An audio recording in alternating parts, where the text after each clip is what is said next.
Ces forums n'oublient pas que le peuple congolais est affligé, qu'en République démocratique du Congo, la violence sexuelle continue de bénéficier d'une impunité totale et se propage dans la société comme une métastase d'un cancer.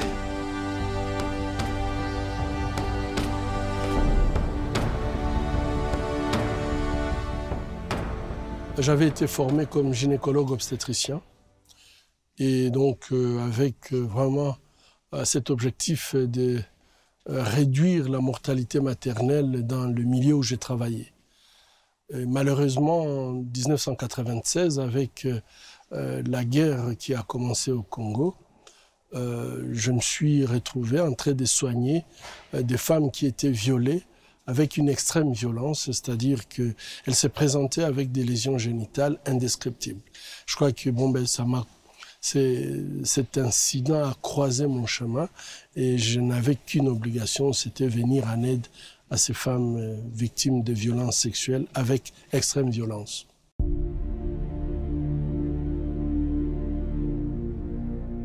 On leur promet tout, avec un fusil, vous aurez l'argent, vous aurez les femmes, vous aurez, etc. Et les enfants y croient. J'avais vu un reportage où on essayait de dire aux jeunes qui n'étaient pas capables de payer la dot et que finalement, si ils intégraient les mouvements armés, ils peuvent avoir des femmes sans payer la dot. Vous comprenez que c'est une logique de manipulation qui est très très grave. Et je trouve que si on n'arrive pas à trouver vraiment une solution d'arrêter ces crimes, nous sommes en train tout simplement de détruire l'humanité commune que nous partageons avec les femmes.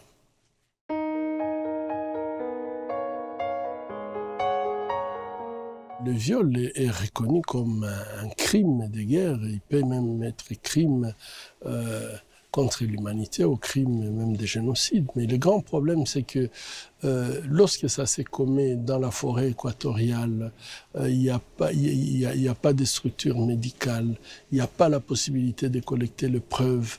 Et il faut vraiment que la justice internationale évolue pour trouver d'autres mécanismes qui permettent aux femmes de porter plainte sans les torturer avec des questions pour qu'elles amènent des preuves qu'elles ne peuvent pas avoir. Il y a toujours une personne. Et une personne violée, c'est déjà une personne de trop. Nous avons un phénomène nouveau, le viol des bébés.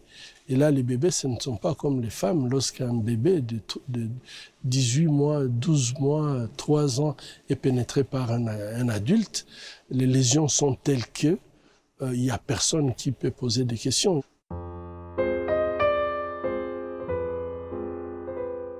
Il y a beaucoup de femmes qui s'en sortent et qui s'en sortent bien. Et je dis souvent, le traitement médical constitue 1% du traitement. Le reste, c'est ce que vous faites après pour permettre à la femme de pouvoir recouvrer, restaurer son identité.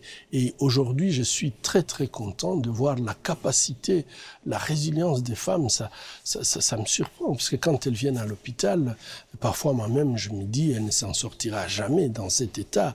J'ai vu des femmes adultes qui pesaient à peine 30 kilos.